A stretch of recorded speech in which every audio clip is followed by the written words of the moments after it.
বাংলাদেশের রাজনীতিতে অস্থিতিশীলতা সৃষ্টি করার জন্য এসালম গ্রুপের যে হাজার কোটি টাকার প্রজেক্ট দিল্লিতে হাসিনাকে দিয়েছে বা দেওয়ার প্রতিশ্রুতি দিয়েছে, সেই প্রজেক্টের কাজ শুরু হয়ে গেছে।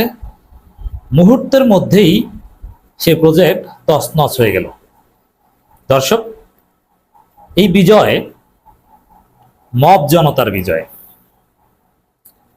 দর্শক, আপনারা জানেন যে লতিফ সিদ্দিকী সহ কিছু কুলাঙ্গারকে গ্রেপ্তার করা হয়েছে। তারা মঞ্চ ৭১-এর একটা অনুষ্ঠান আয়োজন করতে চেয়েছিল। ডক্টর কামালও সেখানে যাওয়ার কথা ছিল, ভয়ে যান নাই।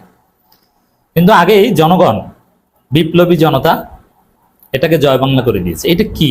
এটা বিরাট ভয়ানক প্রজেক্ট। বাংলাদেশের রাজনীতিতে ওই যে মির্জা ফখরুল যেটা বলেছিলেন যে ২৫০০ কোটি টাকার প্রজেক্ট, ওই ২৫০০ কোটি টাকার প্রজেক্টের কার্যক্রমের একটা অংশ হচ্ছে এটা। এই মঞ্চ ৭১-এর পেছনে কত কোটি টাকা খরচ করেছে কে জানে।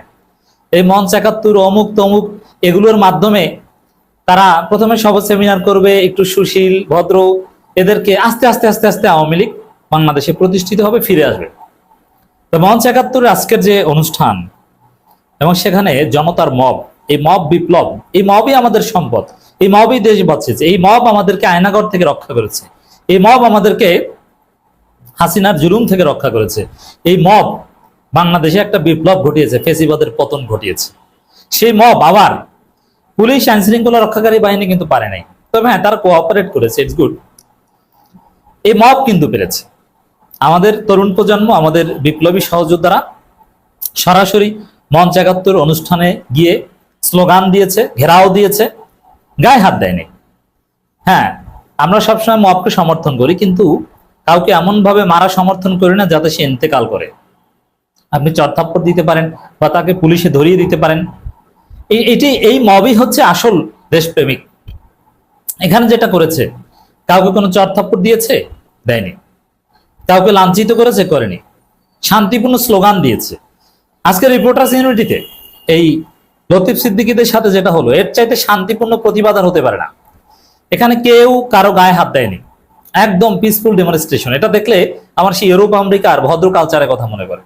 আপনি গালি দিবেন, উত্তেজনা দেখাবেন, কিন্তু কারো গায়ে হাত দিবেন না। ঢাকা বিশ্ববিদ্যালয়ে এখন যেটা চলছে, একে অপরকে রাজাকারও বলে, নানান কটূক্তি করে, কেউ কাউকে শাহবাগী বলে, রাস্তার এক পাশে অমুক দল স্লোগান দেয়, তাদের ঠিক উল্টো প্রতিপক্ষ দল রাস্তার আর এক পাশে, যেটা হাসিনার আমলে অকল্পনীয় ছিল। হাসিনার আমলে এ ধরনের দৃশ্য মানে মারামারি করে কয়েকজনের লাশ পড়া, কিন্তু না, এগুলো হয় কিন্তু কারো গায়ে কেউ হাত দেয় না। স্লোগানে স্লোগানে, কথায় কথায়, চোখে চোখে রাজনীতি হয়।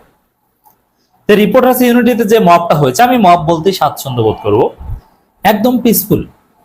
লতিফ সিদ্দিকীর গায়ে কোনো হাত দিয়েছে না? অন্য ঢাকা বিশ্ববিদ্যালয়ের শিক্ষক ছিল, আরো কিছু বাটপার ছিল, গারো গায়ে হাত দিয়েছে? দেয়নি। চমৎকার ভাবে এসালম গ্রুপের টাকায় যে হাজার কোটি টাকার যে প্রজেক্ট আওয়ামী লীগকে ফিরিয়ে আনার, সেগুলো জয় বাংলা করে দেওয়া হলো। দর্শক, যদি বাংলাদেশকে বাঁচাতে চান, ফেসিবাদ আবার ফিরে না আসুক এটা যদি চান, আওয়ামী লীগের পুনরুত্থান যদি না চান, তাহলে আপনাকে ফ্রাঙ্কলি বলি, কেউ মিস ইন্টারপ্রিট করবেন না, ভুল বুঝবেন না, আপনাকে সবার আগে মুক্তিযুদ্ধ পেটানো শিখতে হবে। কারণ এই মুক্তিযোদ্ধাদের উপর ভিত্তি করেই আবার ফেসিবাদ এবং আওয়ামী লীগ ফিরে আসার চেষ্টা করছে। ওই যে দেখেন না, মুক্তিযোদ্ধা মানে সম্মানিত, একটু ভুল বলেছে তাতে কি না, মুক্তিযোদ্ধাকে আগে পিটাতে হবে। আমি মুক্তিযোদ্ধা বলতে প্রকৃত বীর মুক্তিযোদ্ধাদের বলছি না, তারা আমাদের মাথার তাজ, সম্মানের পাত্র, আমরা তাদের রেসপেক্ট করি। মুক্তিযোদ্ধাদের আমরা জাতির শ্রেষ্ঠ সন্তান মনে করি, আমরা স্যালিউট দিই, তাদের কাছ থেকে সেই বীরত্ব কথা গল্প শুনি, এনলাইটেন হই। কিন্তু মুক্তিযুদ্ধের নামে মুক্তিযোদ্ধা সেজে যারা আকাম করে, ফজু পাগলার মতো, জেডাই খান পান্নার মতো, ডক্টর কামালের মতো, ওবায়দুল কাদেরের মতো, আসাদুজ্জামান খান কামালের মতো, এই ধরনের মুক্তিযোদ্ধাদের পেটানো শিখতে হবে। এখন আপনি যদি মনে করেন যে বাংলাদেশে আসাদুজ্জামান খান কামাল এসেছে, সাবেক স্বরাষ্ট্রমন্ত্রী ওবায়দুল কাদের এসেছে, থাক, এরা তো বীর মুক্তিযোদ্ধা, থাক, এদেরকে একটু সম্মান দেই না নাকি, আবার মুরব্বী বীর মুক্তিযোদ্ধা, কত অবদান, এটা দিবেন না। আপনার কি করতে হবে? ওবায়দুল কাদের, আসাদুজ্জামান খান কামাল, এদের সাথে ৫ আগস্ট কি আচরণ করেছেন, ওই আচরণ করতে হবে। এই জন্য মুক্তিযোদ্ধা জেডাই খান পান্না, মুক্তিযোদ্ধা ডক্টর কামাল, মুক্তিযোদ্ধা লতিফ সিদ্দিকী, এই মুক্তিযোদ্ধা ফজলুল পাগল এই টাইপের কিছু মুক্তিযোদ্ধাকে যদি আপনি না পিটাতে পারেন, জেলে না পড়তে পারেন, হজম করতে না পারেন, তাহলে বাংলাদেশে এরা এসালমের 1000 কোটি টাকায় ভয়ানক অস্থিরতা তৈরি করবে। এদের হাত ধরেই সে অস্থিরতা শুরু হবে। এই জন্য এদেরকে আগে ধরতে হবে। এই 3 বাটপারকে, জেরাই খান পান্না, লতিফ সিদ্দিকী, ফজলুল পাগল, এদেরকে হজম করা শিখতে হবে। বাংলাদেশে আমাদের দ্বিতীয় বিপ্লব হওয়ার পর অনেক বড় বড় ষড়যন্ত্র হয়েছে, অনেক কিছুই ওভারকাম হয়েছে। ডক্টর ইউনূস বেশ কিছু বিরাট প্রজেক্ট হজম করতে পেরেছে, যেমন চিন্ময় দাসকে হজম করতে অনেক কষ্ট হয়েছে, এমনকি এক তরুণ আইনজীবীকেও হত্যা করেছে, আপনার চিন্তা করেন। কিন্তু সে চিন্ময় দাস কিন্তু আর মুক্তি পায়নি। ভারত কত চেষ্টা করেছে, কত বিবৃতি, লাভ হয়েছে? চিন্ময় দাস একদম জয় বাংলা। এই ইসকন, চিন্ময় দাস ইসকনের পক্ষে বিএনপি নেতারা দাঁড়িয়েছিল, ফরহাদ মাজার বিবৃতি দিয়েছিল। এমনকি ইসকন এই চিন্ময় দাসের বিরুদ্ধে যে মামলা করেছিল সেই লোক বিএনপি থেকে বহিষ্কার হয়েছে। তার মানে বিএনপি ওই চিন্ময় দাসের পক্ষে ছিল, ইসকনের পক্ষে। ইসকন সাহেবরা দেখেছেন না কি প্রচারণা চালিয়েছিল?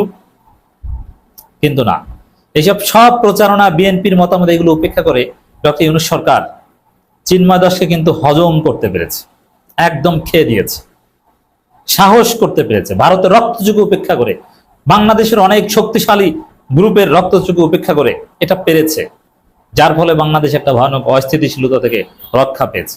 এখন আবার আরেক চিন্ময় দাসটা নেমেছে, সে হচ্ছে লতিফ সিদ্দিকী। এই প্রজন্ম 71, মঞ্চ 71-এর নামে জেরাই খান পান্না, জেরাই খান পান্নাকে গ্রেপ্তার করেন, ফজলুল পাগলাকে ধরেন এবং লতিফ সিদ্দিকীকে ধরবেন।